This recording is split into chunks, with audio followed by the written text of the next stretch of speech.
Buenas noches, señoras y señores. Sean muy bienvenidos al Centro Cultural Inca Garcilaso del Ministerio de Relaciones Exteriores.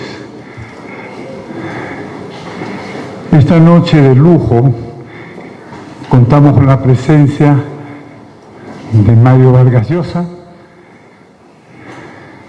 que de algún modo será flanqueado por los escritores Fernando Ampuero, que hablará primero, y Niño de Guzmán, que hablará.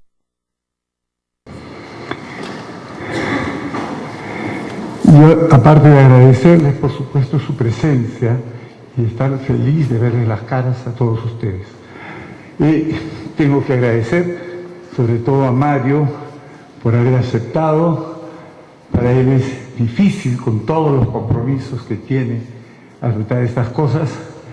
Yo me siento muy contento porque siento por lo menos que la mitad de su aceptación me la gané yo.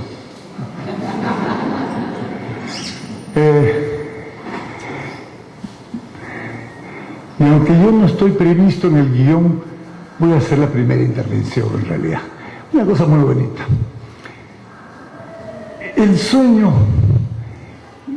de todos los muchachos, y pienso sobre todo en los muchachos de los 50, 60, 70, siempre era el famoso viaje a Europa.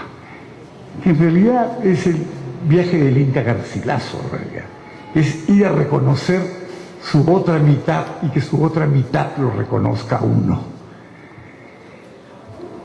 Bueno, fue en esas circunstancias maravillosas que yo vi por primera vez a Mario y a Patricia. Por fin había logrado el sueño de irme a Europa. Me iba nada menos que a Londres, de Londres de los Beatles, de los Rolling Stones, la felicidad. Entonces le escribo, yo tenía mucho más idea de su existencia que él de la mía, pero en fin, teníamos ideas de nuestras existencias, pero no había una amistad que después surgió. Yo le escribí, estoy por ir a Londres. Mario vivía en Londres en esa época. Entonces fue una cosa preciosa, el sueño, el delirio de llegar a Europa. Yo llegué en un barco al puerto de Dunkerque, tomé mi ferry boat, tomé mi tren. ¿Y quiénes estaban allí? Bellos, jóvenes, Mario y Patricia, me esperaban en la estación de Victoria. Bueno, los dejo con ese pie, porque seguramente Mario va a querer contarnos algo de su viajera vida, porque yo creo, Mario, que es muy difícil imaginar tu vida como persona y como escritor sin los innumerables años que has vivido fuera. Ok. Muchas gracias, Toño, por la invitación,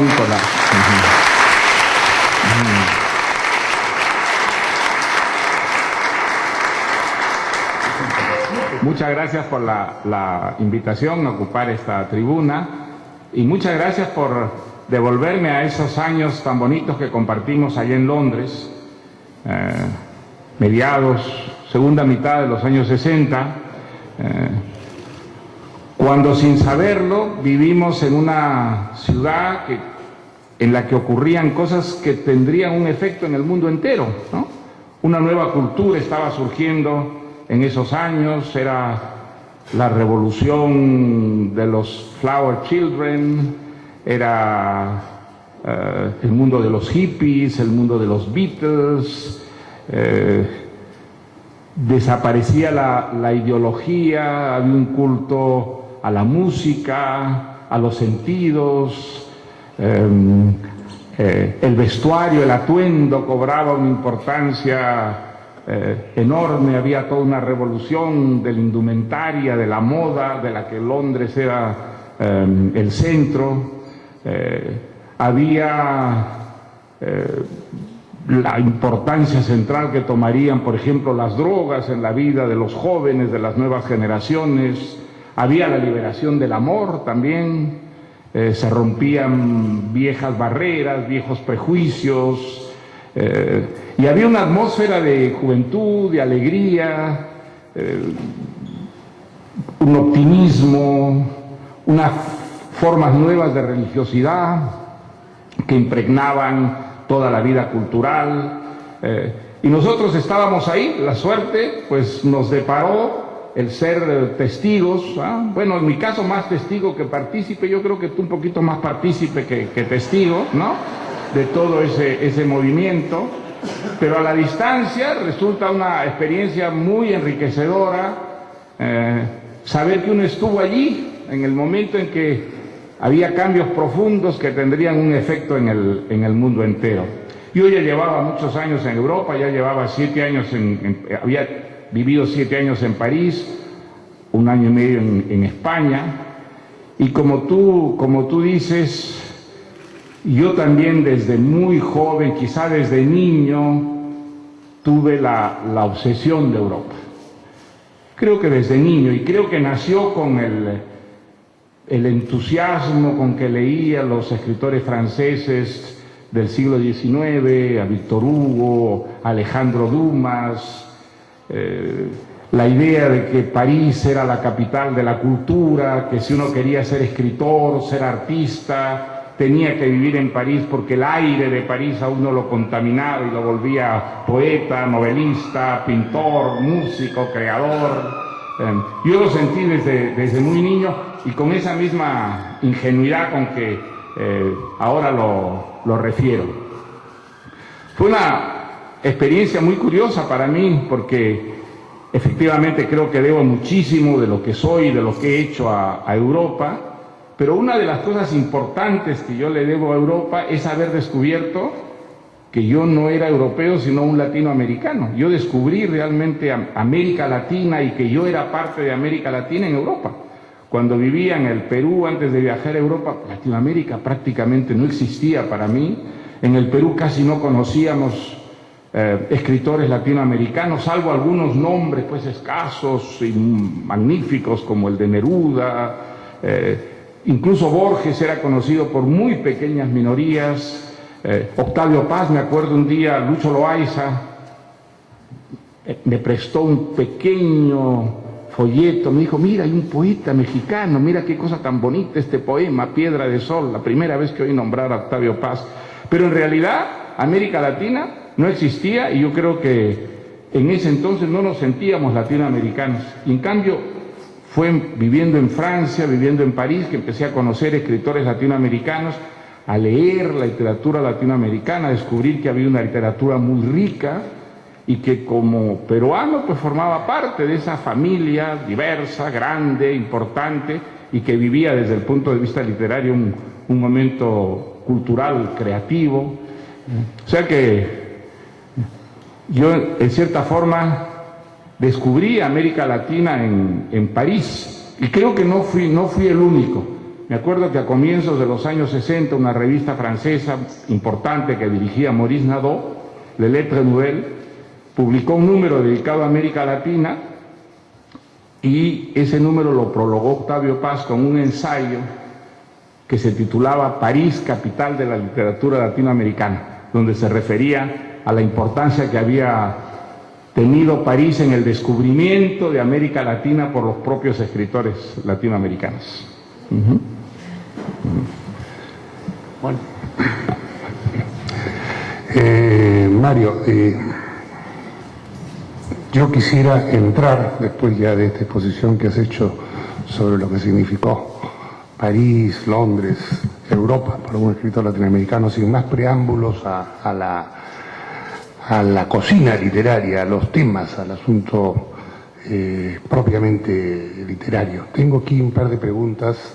Voy a hacerte 2 preguntas, luego Guillermo te hará otras 2, y así vamos a ir avanzando. La primera pregunta habla de en tu diversa obra literaria hay varias novelas históricas, entre ellas La Guerra del Fin del Mundo y La Fiesta del Chivo, por citar 2 de las más celebradas. Al abordar los temas históricos, hay situaciones en que los datos de la investigación y los datos de la invención suelen entrar en colisión, a tal punto que el escritor tiene que optar entre la verdad histórica y la amenidad narrativa. ¿Cómo controlas ese tipo de problema? ¿Basta tan solo decirte a ti mismo que estás escribiendo una ficción y no un libro de historia?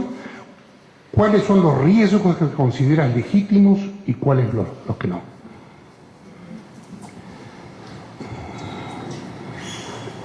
Mira, yo creo que las novelas como La guerra del fin del mundo, como La fiesta del chivo o El sueño del celta, que están basadas en hechos históricos, en personajes históricos, son tan libres como las novelas de ficción, en las que, aunque lo inventado prevalece sobre digamos, la memoria, hay siempre una base de recuerdos personales, de imágenes de la memoria.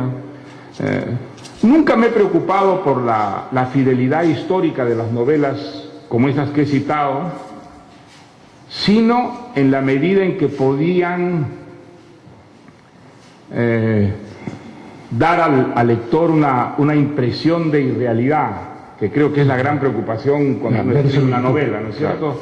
Escribir novelas que sean persuasivas, que convenzan al lector de su verdad, y si hay digamos, en una novela una contradicción flagrante con hechos históricos absolutamente conocidos, entonces no digo que no se pueda hacer, se puede hacer, pero es correr un riesgo muy grande, y hay que impregnar, digamos, a esa falsificación histórica de una verdad literaria tan poderosa que sea capaz de romper la incredulidad del lector al encontrarse con esa negación de un hecho histórico que conoce.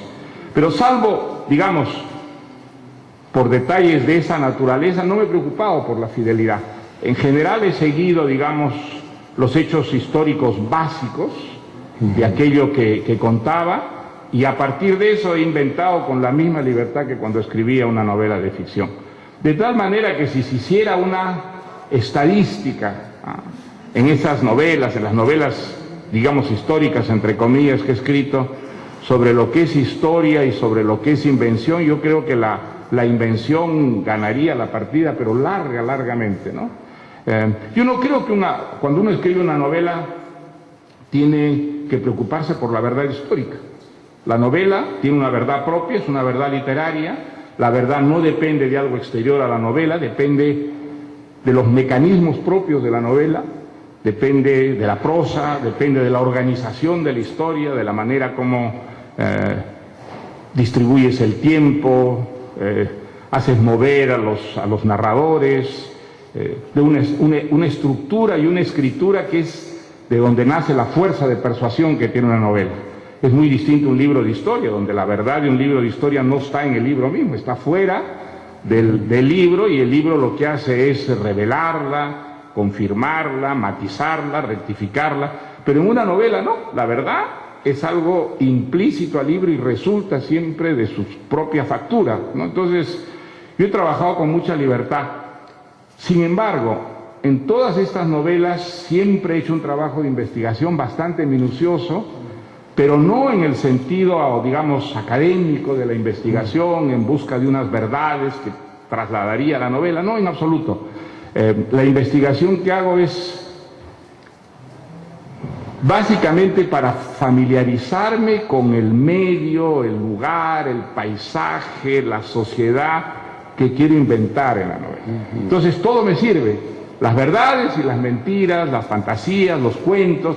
Por ejemplo, en el caso de Trujillo, pues para mí eran tan interesantes los hechos históricos documentados como todos los mitos, las leyendas, las fantasías increíbles que, como todas las dictaduras, generó el trujillismo, y eso se convirtió en un material para mí igualmente rico, fuera verdad o perteneciera a la pura fantasía, ¿no es cierto? He trabajado con ese tipo de libertad, que creo es lo que ha ocurrido en la mayor parte de los escritores que han utilizado la historia y han puesto a la historia al servicio de la literatura, a diferencia de quienes ponen la literatura al servicio de